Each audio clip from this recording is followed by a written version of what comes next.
अथ चतुर्थाधिकरणम आरचेति, चौथा अधिकरण आरंभ करने जा रहे हैं।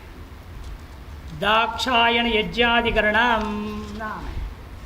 यद दाक्षायण यज्ञेन स्वर्ग कामो यजेत तत् कर्मांतरं गुणो वक्त दर्शादौ फल सिद्धये गुणस्यास्य प्रसिद्धत्वात् कर्मभेदोऽत्र संजया गुणो व्युत्पत्ति शेषाभ्याम आवृत्त्याख्यो न नाम तत् इति।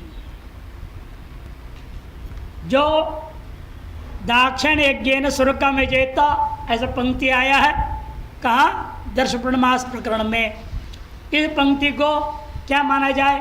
उसी दर्शपूर्णमास याग में फल विशेष को लेकर के गुण विधान किया जा रहा है, यह इसको कर्मांतर मानना चाहिए।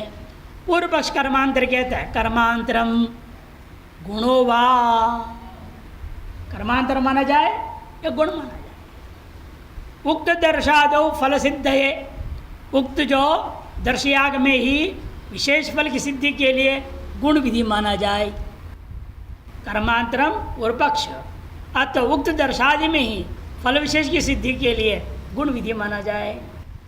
पूर्व पक्ष कहता है गुणस्य अस्य प्रसिद्धत्वात्, यहाँ कोई गुण प्रसिद्ध नहीं है, वाक्यांतरों से प्राप्त नहीं है। गुणस्य अस्य नेतार्थ गुण विशेष की प्रसिद्धि दुनिया में नहीं है, इसलिए गुणवाचक नहीं मान सकते। दाक्षायण यज्ञ, दाक्षायण ये गुणत्वेन प्रसिद्ध किया लोक में। दाक्षायण दक्षिणायन नहीं, उत्तरायण दक्षिणायन तो प्रसिद्ध है दुनिया में, इन दाक्षायण नाम का चीज लोक में गुणत्वेन प्रसिद्ध नहीं। दक्ष राजा हुए, उनका पत्य दाक्षायण बनेगा, वहाँ तो पोताद्य अर्थ में हो जाएगा, गुणत्वेन अर्थ भी नहीं होगा ना। इसे तो गुणत्वेन प्रसिद्ध तो है ही नहीं। अत्र कर्म भेदो संजया, इसलिए इसे उद्भिदाय चेत पुष्पकाम इत्यादि संज्ञा आपने माना है, ऐसे यहाँ भी संज्ञा विशेष मान करके इसको भी कर्म भेद मानना चाहिए। सिद्धांत कहते नहीं, ये गुणवाचक है। गुणवाचक कैसे हुआ? व्युत्पत्तिया, भले लोक में प्रसिद्ध नहीं तो क्या है, व्युत्पत्ति से निर्णय हो गया।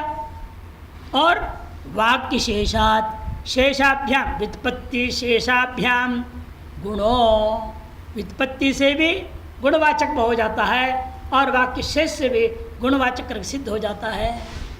इसलिए आवृत्त्याख्यो गुणो न नाम तत्, आवृत्ति नाम गुण विशेष का विधान किया गया है, इसलिए इसको स्वतंत्र कर्म का नाम करके नहीं मानना चाहिए। ये सिद्धांत ने जवाब दिया। विस्तार कहेंगे। देखिए दर्शपूर्णमास प्रकरण श्रूयते, दर्शपूर्णमास प्रकरण में यह पंक्ति सुनने को मिलता है। क्या है? दाक्षायण यज्ञेन स्वर्गकाम यजेत। दाक्षायण नामक, पूर्व पक्षी के नामक यज्ञ कर्मांतर मानो, यह नाम नहीं है, गुणवाचक है। दाक्षायण यज्ञ के द्वारा स्वर्ग की कामना हेतु याग करना चाहिए। तत्र दाक्षायण शब्दवाच्यस्य कस्यचित् गुणस्य लोके प्रसिद्ध भावात् उद्भिदादि शब्दवद जो है यजि सामनाधिकरणेन कर्म नामत्वाद अथैष ज्योतिरित्यादिवद अपूर्व संज्ञायां कर्मांतर विदरित चेन्न। दाक्षायण शब्दवाच्य कोई गुण विशेष लोक में प्रसिद्ध नहीं है, इसलिए उद्भिदाय जैत पुष्पकाम इत्यादि में आपने उद्भिद शब्द को क्या कहा? नाम परक लिया। यहाँ भी नाम परक ले लो, यजी सामनाधिकरण च, और यजेता के साथ सामनाधिकरण भी है। उद्भिद यजेता पुष्पकाम जैसे तवैसे यहाँ पर भी दाक्षायण यज्ञ न यजेता, यजी का सामना जैसे धातु का सामनाधिकरण प्रयोग भी हो रखा है, अतएव उसको कर्मांतर विधि मानना चाहिए। अपूर्व संज्ञाया, नई संज्ञा है, उद्भिद एक नया संज्ञा। चित्र पश्चिम में भी आपने क्या कहा? चित्रा याग का नाम है, ये भी याग का नाम मान लीजिए। ये पूर्व पक्ष कहता है। चिन्ना दाक्षायण शब्द से आवृत्तिवाचकत्वात्, दाक्षायण शब्द जो है आवृत्ति का वाचक है। कैसे आवृत्तिवाचक बन रहा है वो बताएंगे।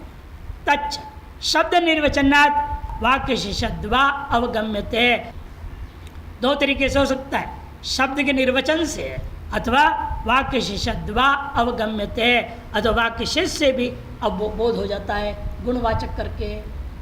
तथा ही निर्वचन बताइए पहले। तथा ही अयनम इति आवृत्ति रुच्यते। अयनम ये शब्द जो है अय गतौ धातु से बनता है। अय गतौ धातु से लुप्त हुआ, अनादेश हो गया, अयना बना। अयन का अर्थ बार बार आवृत्ति करना, किसी भी चीज़ की किसी भी क्रिया का आवृत्ति, उसका नाम अयन। अयनमिति आवृत्ति रुच्यते। दक्षस्य इमे, फिर दाक्षायण क्या चीज़ है? दक्षस्य इमे इति दाक्षाः तेषाम अयनमिति जो है तन निर्वचनम, उनका अयन, उनकी आवृत्ति। कोई दक्ष व्यक्ति है, किसी भी कार्य करने में अत्यंत प्रवीण है, उसको कहते दक्ष। कार्य में कुशल, उस कुशलता के द्वारा किए हुए कार्य को दाक्षा, दक्ष के द्वारा किया हुआ जो कार्य है वो दाक्षा। तसेदम के अधिकार में दक्षस्य इमे तसेदम दाक्षा बन गया, और उस कार्य का आवृत्ति आयनम दाक्षायनम हो गया। यह लो, और दक्ष का स्वयं बता देगा, दक्ष उत्साही पुनः पुनर् आवृत्तौ अनलस इत्यर्थ। अर्थात जो दक्ष होता है वह उत्साही होता है, उत्साहयुक्त पुरुष है वो, अतएव पुनर्पुनरावृत्ति में उसका आलस्य नहीं है। यह गुण विशेष उस दक्ष पुरुष के अंदर जो है उसको दाक्षायण शब्द से कहा गया है। तदीयानां प्रयोगाणाम आवृत्तिर दाक्षायण शब्दार्थ। इसलिए तार से दक्ष पुरुष, अत्यंत उत्साही जो पुरुष है, पुनरावृत्ति के स्वभाव में आलस नहीं करता, ऐसे व्यक्ति के द्वारा किए गए तदीयानाम प्रयोगों का आवृत्ति का नाम है दाक्षायण। तथा च आवृत्ति युक्त प्रकृतो दशमासात्मको यज्ञो दाक्षायण यज्ञ।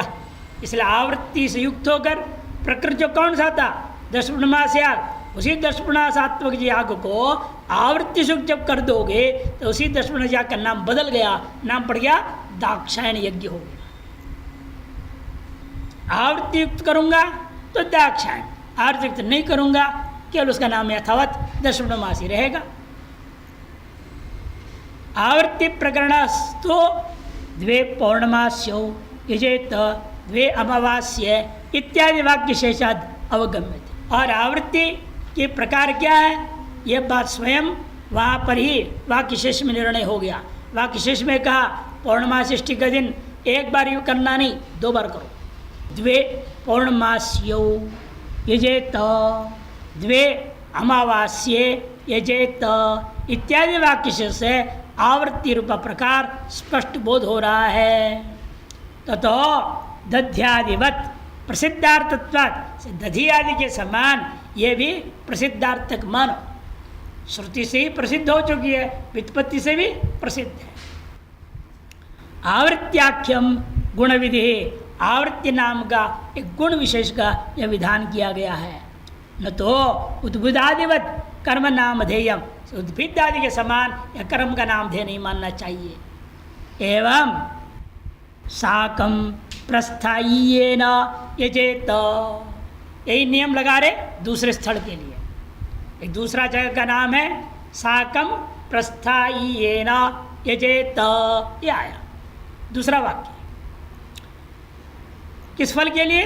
पशु काम इत्यत्रापि द्रष्टव्य, ऐसा ही उसमें भी समझना। गुण विधि वो भी कैसे होगा? अमावास्या यागे द्वौ द्वौ दोहौ संपाद्य चतुस्रणाम दधिपयसो कुंभीनाम सा प्रस्थापनम साकम प्रस्थाय। पहले साकम प्रस्थाय की व्याख्या कर रहे हैं, फिर तस्सीदम से साकम प्रस्थाय बनेगा, छा को ये आदेश हो करके उसकी तृतीया साकम प्रस्थाय न यजेत। साकम प्रस्थाय क्या है? ये साकम प्रस्थाय किसको कहते हैं? कहते अमावस्या का दिन, अमावस्या यागे, अमावस्या का याग करने के लिए क्या करना पड़ता है? चतुर्दशी के दिन दूध निकालना पड़ता है। तो द्वौ द्वौ दोहौ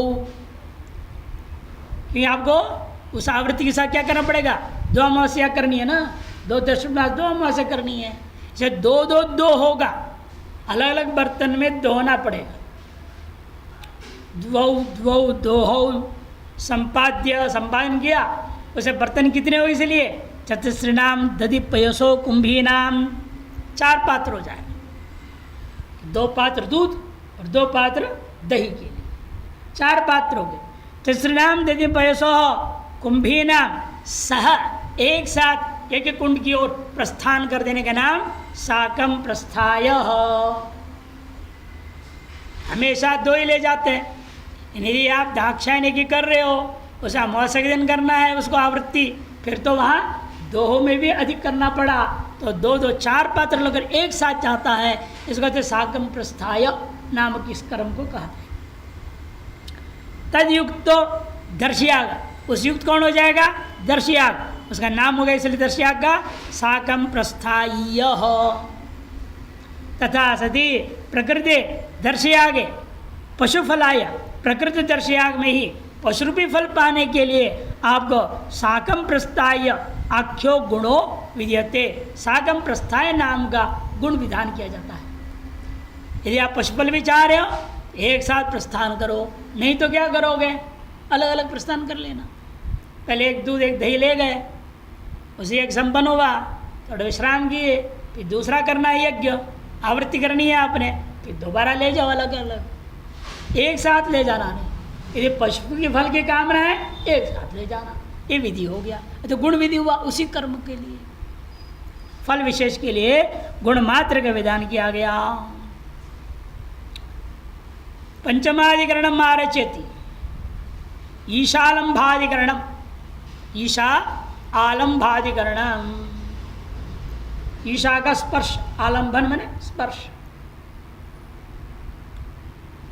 वायव्य श्वेत आलम्भ्यो भूत्यै शौर्यं चरुं तथा निर्वपेद ब्रह्म तेजोवर्थ मीशां मुष्टि निरुक्तयोः गुणो श्वेतं चरुं किं वा यावत् कथित कर्मणि फलार्थे अथवा यागो विशिष्टौ विहिता विह श्वैत्यं वायुस्पृग ईशाया माग्ने चरविप्रभे चरुर्गुण चरु स्थाली निर्वापस्तु तदाश्रितः फल हानिर्न तत्किन्तु यावच्चोदित कर्म तत् द्रव्यादिरूप संपत्तेर अवार्या यागतार्थिकी,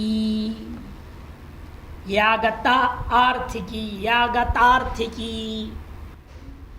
वायव्यं श्वेतं आलभेत विधिवाक्याया भूतिकामः, वायव्य श्वेतालभ्यो भूत्यै, तो वाक्य को अर्थ से ग्रहण किया। वाक्य क्या है, वायव्यं श्वेतं आलभेत भूतिकामः, और शौर्यं चरुं निरूपेत ब्रह्मवर्चस काम, 2 वाक्य है विषय वाक्य। शौर्यं चरुं निरूपेत ब्रह्मवर्चस काम इति च, शौर्यं चरुं तथा निरूपेत ब्रह्म तेजो अर्थम, ब्रह्म तेज फल के लिए। उसी के अंतर्गत पाठ किया ईशाम आलभेत चतुरो मुष्टि निर्वपति, ये आया ईशाम आलभेत और चतुरो मुष्टि निर्वपति, इन्हीं के अंतर्गत नीचे पठित उसी प्रकरण में। यह विचार करना है, ईशाम आलभेत का अर्थ क्या लेना, बाकी स्पष्ट लग रहा है, चतुरो मुष्टि निर्वपति। उधर पशुया वर्णन किया आपने, सफ़ेद बकरा से हवन करना है, वायु श्वेतमाला वेता पशु काम। इनमें ईशा का क्या लेना देना है, ईशा किसको कहते हैं, ईशा कहते हैं बैलगाड़ी में जो रहता है बीच का उसका नाम, या जो खेती में जोतते हैं बैल के ऊपर एक होती है ना, उसको युग कहते हैं, और जो डंडा नीचे रहता है जिससे सीता लगती है और उसमें खेती जुताई होता है, वो डंडे का नाम ईशा है। उस ईशा का आलम्बन से क्या लेना देना इस याग में, इसलिए अर्थ समझना पड़ेगा। गुण विधि है ये या स्वतंत्र कर्म माना जाए। 2 पूर्व पक्ष है यहाँ पर। पहले संशय बता रहे, गुणो श्वेतम चरुम किम वा, गुणो श्वेतम चरुम किम वा यावत कथित कर्मणि, जितने भी वह कथित कर्म है पूर्व से वर्णित है उसमें श्वेत गुण और चरु का विधान किया गया। फलार्थे, फल विशेष के लिए, भूति काम परवचस काम के लिए, क्योंकि ये अनारभ्यदित पाठ है। ये सब क्या है? अनारभ्यदित, किसी प्रकरण को आरंभ करके पठित नहीं है, प्रकरणाधीन नहीं है, स्वतंत्र है। जितने भी कर्म है सकल कर्मों में लागू हो जाएगा। ये आपत्ति है। फलार्थे, आप जो सब कर्मों में जोड़ोगे, अथवा यागो यागौ विशिष्टौ विविक्षितौ यह, अथवा दो पृथक पृथक वायव्य देवता श्वेत पशु देव जो द्रव्यक अलग याग और सूर्य देवता चरु द्रव्यक अलग याग का विधि मानना है, अथवा विशिष्टौ यागौ विवक्षितौ यह, ये संशय। पहला श्लोक विषय वाक्य बताया, दूसरा श्लोक संशय बताया। अब पहला पूर्व पक्ष कहता है श्वैत्यम वायुस्पृग ईशायाम आग्नेय च रविप्रभे, श्वेत गुण युक्त वायु का, श्वेत गुण युक्त, और इसलिए गुण विधि मानेगा पूर्व पक्ष। और आग्नेय याग में रवि प्रभे, रवि प्रकाश युक्त ईशा का स्पर्श करना ये जरूरी है। चरुर गुण चरुस्थाली, चरु का गुण है कि चरु क्या कहते? स्थाली विशेष का नाम मन लेकर बोल रहे पूर्व पक्षी। निर्वापस्तुतदाश्रित, निर्वाप बर्तन में करो। यदि भी चारु कहते हैं सूखे द्रव्य को, सूखा जो हवन करते हैं ना उसका नाम चरु। इन पूर्व पक्ष उसको स्थाली पर लेकर के दोष देना चाह रहा है, ये अपने पक्ष को रख रहा है वो। दूसरा पूर्व पक्ष कहते हैं नहीं, फल हानि न तत्, किंतु फल की हानि हो जाएगी, इसलिए यावत चोदित कर्म तत्, यावत विहित कर्म है कहीं हिस्सा उसको मानना चाहिए। द्वितीय पूर्व पक्ष सिद्धांत के नहीं, द्रव्याद रूप संपत्ति, द्रव्य और देवता दोनों है ना, वायुम श्वेतम मालभेत भूतिकाम शौर्यम चरुम निर्वपेत पशुकाम, द्रव्य देवता दोनों रूप आ गया, और दोनों रूप आ गया तो क्या है? स्वतंत्र कर्म मानना पड़ेगा उसको। द्रव्यादि रूप संपत्ति अवार्य यागता आर्थिकी, अर्थत सिद्ध स्वतंत्र दो याग है, इस बात को कोई वारण नहीं कर सकता। अवार्य वारण नहीं कर सकते आप। अनारभ्य इदम मामनायते, देखो किसी प्रकरण विशेष का आरंभ करके इनका पाठ नहीं हुआ, इसलिए इनको क्या कहा जाता है? अनारभ्य अधीत। जो अनारभ्यित होते हैं जहाँ भी चाहे जिस किसी भी याग के साथ आप जोड़ सकते हो, जहाँ जरूरत पड़े वहाँ जोड़ लो। यस्य पर्णचूर भवति इत्यादि आया था ना हर संग्रह में, वो भी सब अनारभ्यित थे। सकल यागों के बर्तन आप पर्णमयी जू पात्र बना सकते हो, सर्वयाग शेष हो जाता है वो। यहाँ भी अनारभ्यदित मामनाए थे, वायम शीतमालभेत भूतिकाम इति शौर्यम जनपेद ब्रह्मवर्षगाम इति च, तथा दर्शपूर्णमासेवरिदम मामनातम। फिर दूसरा ले रहे भी वो जो दो वाक्य दर्शपूर्णमास याग में पठित है, ईशाम आलभेति इति चतुरो मुष्टि निरूपति इति च, शब्द यहाँ पर आ गया ना, श्वेतम आलभेत, इसलिए पूर्व पक्ष क्या करना चाहता है? आलभेत में बोला है, ईशा आलभेत में भी आलभेत बोला है, भले ये प्रकरण में है, ये दशमनाश प्रकरण में, इसलिए उसको इसके साथ जोड़ दो। ईशा आलभेत प्रकरण में पठित है, और अप्रकरण पठित को इसलिए आलभेत शब्द सादृश्य को लेकर के उसको ईशा आलभेत के साथ जोड़ दो, और दशमनाश प्रकरण के अंतर्गत इसको घुसा दो। एवमेव वो भी ऐसे ही है, जो है आलम्ब स्पर्श दंडवत दीर्घ काष्ठ विशेष, और ईशा क्या है? शकटगतो लांगल दंडवत दीर्घ काष्ठ विशेष। ईशा किसको कहते हैं? जो शकट में विद्यमान लांगल दंड, जो दीर्घ लंबा सा बीच में लंबा सा होता है, वो ले लेना। हाँ कई जगह आता है लांगल ईशा, रूप बनाया ना लांगल ईशा, शकन वैश्य पर रूपम वाच्य में। ईशा शकटगतो लांगलदंडवत् दीर्घ काष्ठ विशेष तस्य आलंभम ने स्पर्श तम एतम पूर्णमासगतम ईशालंभम अनुद्य उसी को अनुवाद करके यहाँ पर तास्याम आलभ्यायाम ईशायाम श्वेतत्वं गुणो विद्यते। आलंबनीय वो जो ईशा है उसमें सफ़ेद पेंट कर देना, ईशत्व श्वेतत्व गुणों विद्यते, ये चूना मार देना, सफ़ेद कर देना उसको, ये गुण का विधान है, ऐसे पूर्व पक्षी कहता है। फिर यह देवी देवता जो सुन रहे हैं वायु देवता तो बिगड़ जाएगा ना, 10 वायु देवता ही नहीं वहाँ। इस श्वेतत्व को और आलम्बन को जोड़ करके वो घटा दे रहा है। फल विशेष के लिए उसी दशुण व्यास आग में आया हुआ ईशा के जो दंड में सफ़ेद रंग का गुण का विधान कर दो। तस्य च श्वेत काष्ठस्य वायुना स्पृश्यमानत्वात्, और उसको भी वायु भी कैसे कर दिया, वायु भी देवता नहीं मानता। पूर्व पक्ष कह रहा है वैसे ही बैलगाड़ी भारी तो रहते, घर के अंदर थोड़ी एसी में रखेगा कोई है, बाहर रहता है, वायु का स्पर्श तो होता ही है, और आलंब का अर्थ में क्या है, स्पर्श है। अतएव वायु के द्वारा संस्पृष्ट जो ईशा उसमें सफ़ेद गुण का विधान, ऐसे कल्पना कर रहा है पूर्व पक्षी। श्वेत काष्ठस्य वायुना स्पृश्यमानत्वात् वायव्यतापि संभवती, ये घटा दिया पहले वाले में। और दूसरा तथा चतुर्मुष्टि निरूपणम अनुद्य, चतुरो मुष्टि निरूपति, ये जो 10 याग में कहा गया है उसी का अनुवाद करके शौर्यम च निरूपित ब्रह्मवर्चस काम, इसके साथ जोड़ दिया पूर्व पक्ष ने। अनुद्य चतुर्गुणत्वेन विद्यते, उसको क्या कर दिया, चतुर्गुणत्वेन विधान कर दिया। चरु हो स्थाली, चरु क्या है, स्थाली विशेष। साच निर्वापस्य आश्रय, वह निर्वाप का आश्रय है।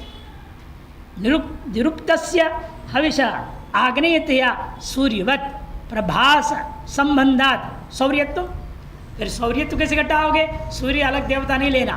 जो निरुक्त जो हविष है अग्नि देवता का है, अग्नि के लिए है, अग्नि में क्या है, तेज है ना, इसे सूर्य का प्रकाश अग्नि के प्रकाश की तुलना करते हुए सूर्य तेज के समान अग्नि का तेज है, ऐसे प्रशंसा में खड़ा लो उसको, अलग देवता मत मानो उसको, शौर्यम शब्द को। इस तरह से शौर्यत्व भूतिर ब्रह्मवर्चस्य फले च सर्वकामिकयोर 10 पूर्णमासयोः पूर्व सिद्धे एवं अनुद्यते, इसलिए भूति और ब्रह्मवर्चस्व रूपी फल के विशेष के लिए सर्वकामना से युक्त 10 पूर्णमास याग में जो पूर्व से ही सिद्ध था उसी को अनुवाद करके इन गुण विशेषों को विधान करना चाहिए। तस्मात् गुण विधि इति एक पूर्व पक्ष, ये दोनों ही वाक्य गुण विधि वाक्य है, ऐसा पहला पूर्व पक्ष हुआ।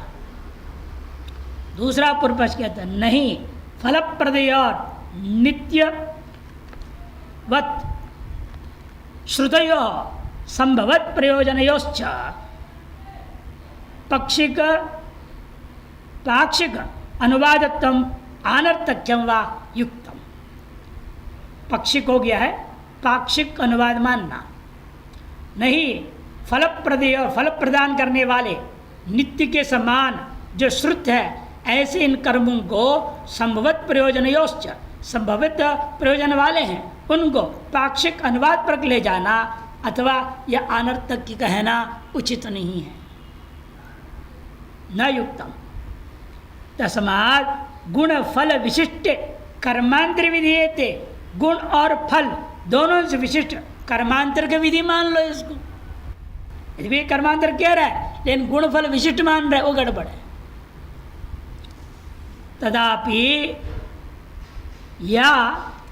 तदापि यागस्य अश्रवण, फिर याग का कहीं श्रवण है नहीं, यजे तो है नहीं यहाँ कहीं।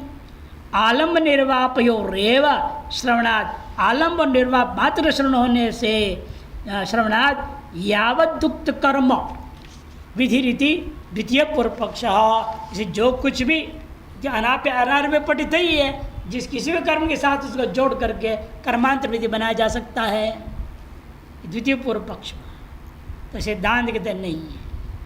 श्वेत पशु चरुद्रव्य और वायु सूर्य देवतयोश्च स्पष्टम प्रतीयमानतया, श्वेत पशु और चरु द्रव्य। बर्तन नहीं है चरु, चरु वास्तव में द्रव्यवाचक है। और वायव्य में तथित है, सौर्य में भी तथित है, देवतावाचक है। उनको कैसे तुम जो है प्रकाश आदि गुण पर ले जा रहे हो? वायु स्पर्श करता है, उस स्पर्श तरफ ले गए आप, ये ठीक नहीं है। वायु स्वरूपदेवतयोश्च स्पष्टम प्रतिमानतया रूपवत्तोर यागयोर आर्थिकयोर जो है वारयितुम अशक्यत्वात्। रूपवान ये दोनों याग है अर्थतः सिद्ध हो रहे हैं, उनको वारण करना और गुण पर ले जाना उचित नहीं है। द्रव्य देवता विशिष्ट और याग और विधि अभिगंतव्या।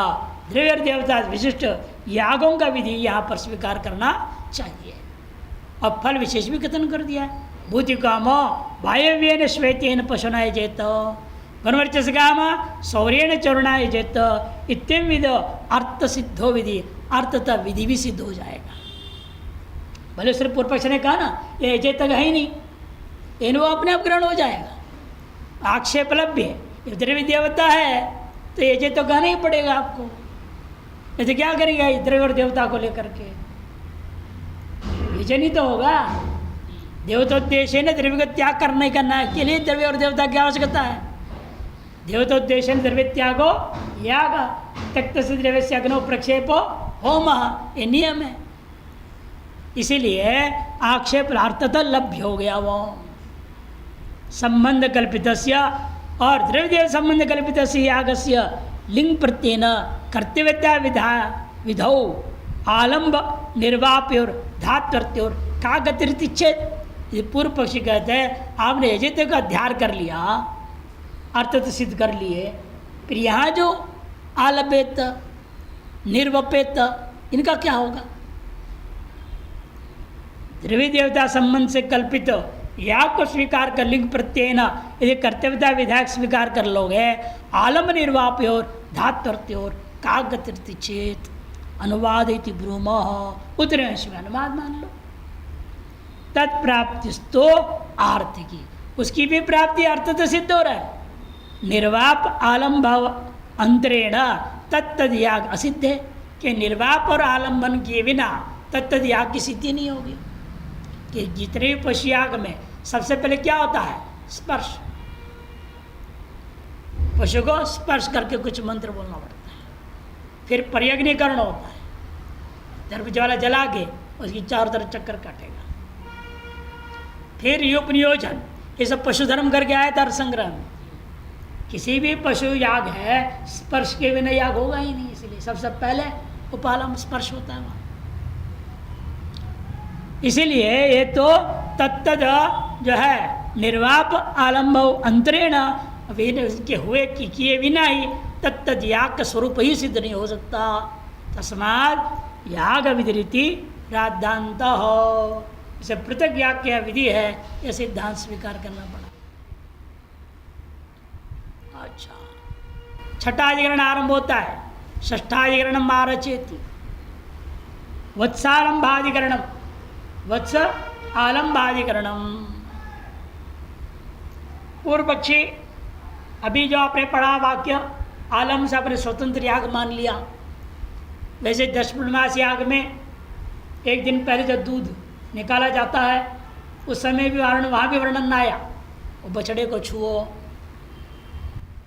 वत्सम्मा लभेत करके उसको अलग याग मानना चाहिए। इसे भी आपने यहाँ कहा, वो भी अलग याग मानो, आलम्बन है उसमें। ऐसा पूर्व पक्ष कहेगा स्वतंत्र कर्म मानिए, तो सिद्धांत के नहीं वो गुण विधि वहाँ पर कैसे वही विचार है। वत्सालंबो यजि स्पर्श वायव्यादिवद्यजि स्पर्शस्या देवराहित्याद संस्कार प्रायपाठतः। वत्सालंबो यजि स्पर्शो वा, वत्सालम जो वर्णन किया 10 पूर्णमास प्रकरण में, वो भी एक स्वतंत्र याग मानना चाहिए या स्पर्श पर गुण का विधि है वहाँ। पूर्व पक्ष क्या है? वायव्य आदि के समान इस स्वतंत्र याग मानना चाहिए। सिद्धांत ने स्पर्श स्यात्, स्पर्श गुण मानो, क्यों? या देवता नहीं है, वहाँ तो वायव्यम श्वेतम मालवेत में देवता था, देवता द्रव्य दोनों थे, इसलिए हम स्वतंत्र कर्म का। यहाँ केवल गुण है कि नहीं? द्रव्य भी है, वत्स द्रव्य द्रव्य का स्पर्श, एक देवता कहाँ है? इसे सुंदर या कैसे मानूंगा उसको? देवराहित्यात्, फिर कौन सा कर्म मानेंगे इसको? संस्कार प्राय पाठतः, संस्कार समझो। ऐसे और भी कई चीज़ों का पाठ किया गया संस्कार करने के लिए। अग्निहोत्र दोहाधिकारे, यह अग्निहोत्र प्रकरण में है, दर्शनवास प्रकरण नहीं, अग्निहोत्र प्रकरण में है। अग्निहोत्र के प्रकरण में भी वहाँ भी एक दिन पहले दोहन करना पड़ेगा। दूध रोज शाम को करते ही हैं, रोज अग्निहोत्र करना है आपने। कल अग्निहोत्र करना है तो कल के अग्निहोत्र आज दूध दही निकालना पड़ेगा। दूध निकालेंगे तभी तो दही बनेगा। तो रोज वहाँ अग्निहोत्री के लिए यही तो होता है विशेषता, अग्निहोत्री की पहचान है। वो कहीं भी जाएगा वो अपने साथ अपने गाय बछड़ा बछड़ी ले जाएगा, अपनी पत्नी को भी ले जाएगा, एक सेवक को ले जाएगा। उसके बिना कौन पालेगा गाय को? कठिन होता है। काशी में आए एक अग्निहोत्री दक्षिण भारत से, 6 ट्रकों में अन्न लाना पड़ा। एक ट्रक में गौ, उसके बछड़ा बछड़ी के साथ, एक ट्रक उसके लिए जितने चारा वारा चाहिए खाने पीने माल वो, एक ट्रक खुद पंडित अपने पति पत्नी, एक ट्रक में हवन सामग्री वगैरह सारी चीज़ें वो अलग, एक ट्रक उनकी भोजनालय, भोजन बनाएंगे ना सब सामग्री वो अलग। 5-6 ट्रक में आए और ट्रक में भी के अंदर पूरा पुआल बिछा दिया, झोंपड़ी जैसे बना दिया उसको। उनके वो पैर लगेगा तो पुआल में लगनी चाहिए पंडित जी का, वो लकड़ी में नहीं, वो ट्रक का जो लकड़ी है। बड़े विचित्र नियम से आए, 15 दिन से ऊपर लग गया तो वहाँ से आने में। और जहाँ भी 3 बज जाता है, ये कुआं दिख गया वहीं रोक देंगे। या कोई तालाब दिखाई दे या नदी दिखाई दे, यहीं आप सायंकाल सारे क्रियाकलाप करेंगे, फिर खाना पीना बना खा लेंगे, तो जितने दूर ले जाना ले जाओ। और ट्रक में सोना ही है, उसी में सो जाना है। लेकिन सवेरे होते होते देखते रहेंगे 3 बजे से ही कहीं कोई कुआं दिखाई दे, नदी दिखाई दे, तालाब दिखाई दे, और गाड़ी वाले बोले वहीं रोक दो। या प्रातःकालीन स्नान आदि पूजा पाठ आदि करके जाए। वो चापाकल हैंडपम्प नल का पानी से नहाते नहीं, वो कुआं तालाब नदी 3 में से एक चाहिए।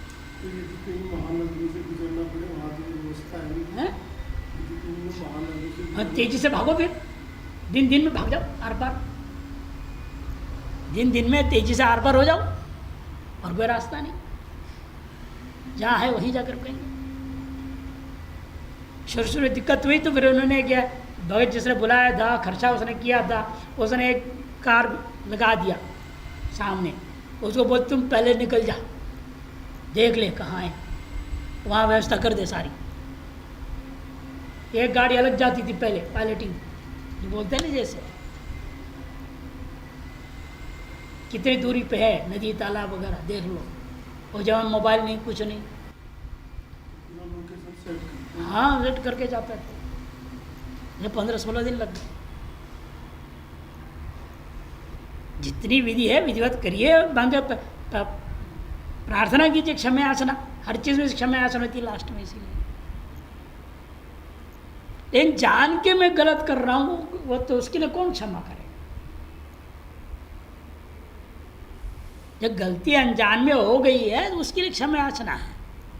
और जान के मैं गलत करूँ और क्षमा प्रार्थना कर लूँ, ऐसे थोड़ी होता है।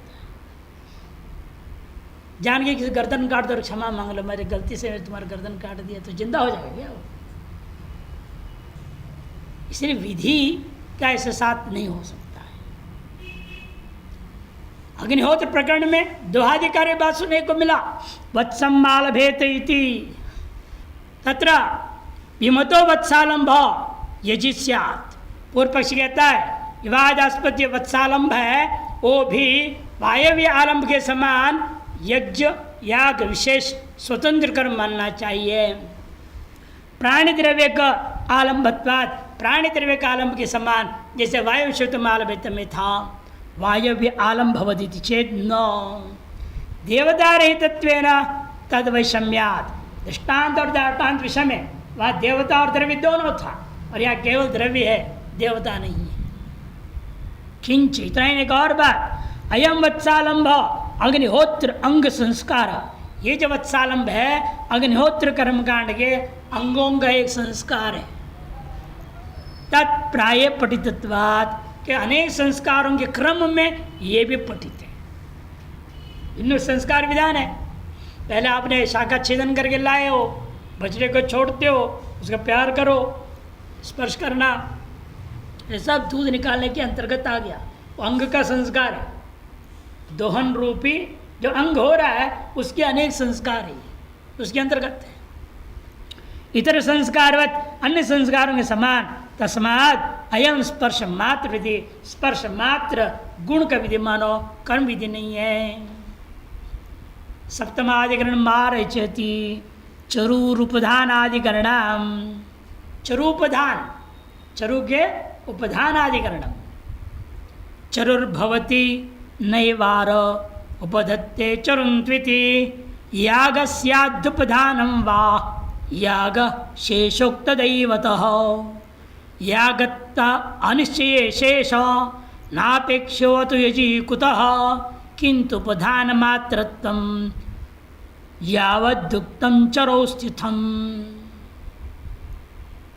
चरुर्भवति नैवार, नैवारश्चरुर्भवति एक विधि वाक्य है, नैवारश्चरुर्भवति। ये भी उसी अग्नि प्रकरण में श्रुत है, अग्नि प्रकरण में ही श्रुत है। नैवारश्चरुर्भवति, चरुम उपदधाति, उसके बाद लिखा चरुम उपदधाति। ये क्या अलग कर्म माना जाए? वहां पर विचार कर रहे हैं। चरुर्भवति नैवार उपधत्ते चरुन्त्विति, दोनों विषय वाक्य को प्रथम अर्ध में ले लिया। यागस्यात् उपधानम वा संशय, इसे पृथक कर्म मानना चाहिए। ये उपधान नाम के एक संस्कार विशेष मन, ढकना, उपधान मन ढक दो, उपधीयते, पिधानम अपिधानम, उपधान करना। वा पूर्व पक्षी कहता है याग, याग मान, द्रव्य तो मिलेगी हमको चरु, और देवता शेषोक्त देवता, वाक्य शेष में देवता आया हुआ है, उससे हम देवता ले लेंगे। देवता वाक्य शेष से मिल गया और इधर द्रव्य है, अच्छा द्रव्य देव दोनों हो गया, तो अलग कर्म मानना चाहिए। तब सिद्धांत है नहीं, इसका यह वाक्य शेष है, ये कब तय होगा? जब पहले कर्म तय हो ना। किसी भी कर्म का शेष कहा जाता है जब कर्म पहले से तय है ही नहीं। अगर आगे आए हुए वाक्यों को इस कर्म का शेष करके कैसे बोलूंगा? जब वहां से देवता कैसे लूंगा मैं? यागत्व अनिश्चय, जो यागत्व का पहले निश्चय नहीं हुआ, शेषो नापेक्षो, किसी वाक्य को इसका शेषत्व अपेक्षा नहीं की जा सकती है। अतो यजी कुतः, इसे द्रव्य देवता युक्त स्वतंत्र याग कर्म कैसे हो सकता है? नहीं हो सकता। किंतु उपधान मात्र गुण का यह विधान किया, और वह भी यावदुक्तम चरोसितम, ये अनारभ्यदित लेंगे तो सगले यागों में जहाँ जहाँ भी चरु याग होगा उन सभी चरु यागों में ये जुड़ जाएगा, चरु उपदधाति घुस जाएगा। अग्नौ श्रूयते नैवार चरुर्भवति इति, चरम उपदधाति इति च, दोनों पठित है। तत्र निवार चरु द्रव्य को याग भी देते हैं। निवार नामक चरु द्रव्य क्या, निवार किसको कहते हैं? तृणधान्यानि निवारा, आपस्तंभ ने निर्णय दिया कि निवार किसको कहते हैं? तृणधान्यानि, माने खेती जोते बिना, जल सिंचे बिना जो उत्पन्न प्राकृतिक अनाज है, धान आदि, उसको कहते हैं निवार। संस्कृत में निवार उसे कहते हैं जिस जमीन को आपने जोता नहीं, न बीज बोए न जल सिंचे, स्वतः ही प्रकृति से उत्पन्न हो गया। ऐसा जो अनाज है उसका नाम नीवार है।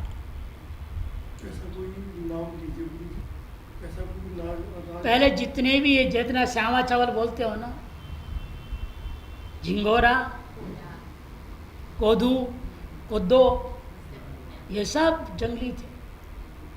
जौ तक भी, जौ भी जंगल में होता था, बोते नहीं थे लोग, ऋषि लोग उठा के लाते थे, खड़ा है जंगल में। अब भी होते पहाड़ों में, कुछ बोते हैं, कुछ बिना ऐसे होता है, उसको उठा लेते वो लोग। घास काटने जाते हैं वो उसको भी काट के ले आते हैं। आज भी जंगलों में होता है, लेकिन जंगल में जावे कौन देखने? वो लोग जाते रोज घास काट के लाने के लिए, पत्ते काट के लाने जाते पहाड़ों के, वहाँ होता है। वो लोग जहाँ देखते हैं उठा के लाते हैं। क्यों? अत्यंत पौष्टिक है वो, न खाद पड़ा न कुछ पड़ा। ईश्वर ने जल दिया, ये नहीं पंप से चला दिया पानी। अत्यंत प्राकृतिक वस्तु, सबसे पौष्टिक वो होता है। इसलिए पहाड़ी औरतें जो भी जाती है वो काट के लाती है। जो भी चीज़ें खाने के योग्य दिखते हैं उठा के लाते हैं, वो अलग बांध देते हैं कपड़े घास के साथ। तो इसलिए अभी भी है ये चीज़ें, ईश्वरीय सृष्टि में कभी अभाव नहीं होता। अनाज है, खाने की चीज़ है। चिड़ियों को कहाँ से मिलेगा? वहाँ ये अनाज गिर रहा है ना, उसको चिड़िया खा लेते हैं। हाँ, बीज तो धरती में सर्वत्र सब चीज़ के है। कि समय कौन कहाँ कैसे पैदा होता है तो ईश्वरीय इच्छा है।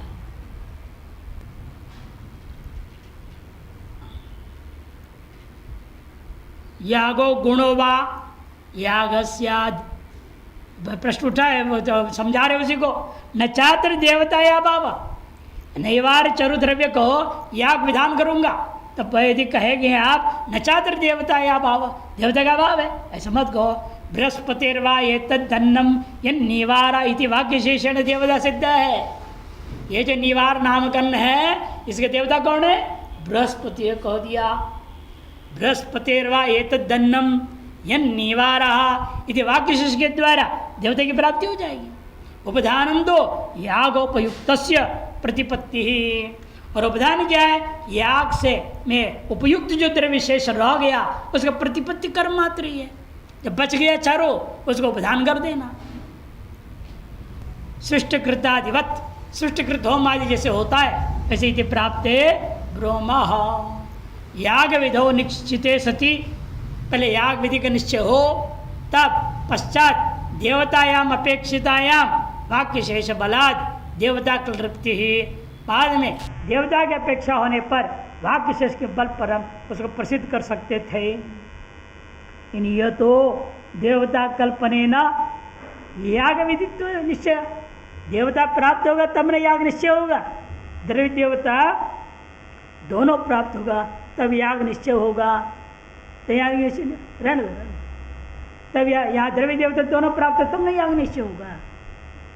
अब याग निश्चय करने के लिए देवता की जरूरत है, और पहले याग है तो देवता का भाव वाक्य शेष से लूँगा। वाक्य शेषाधीन याग स्वरूप निर्णय, और याग स्वरूप निर्णय हो तो वाक्य शेष देवता की प्राप्ति, अन्योन्याश्रय दोष हो गया। याग विधित्व निश्चय यदि अन्योन्याश्रय तस्मात् यह उपदान मात्रम गुण का विधि मानो।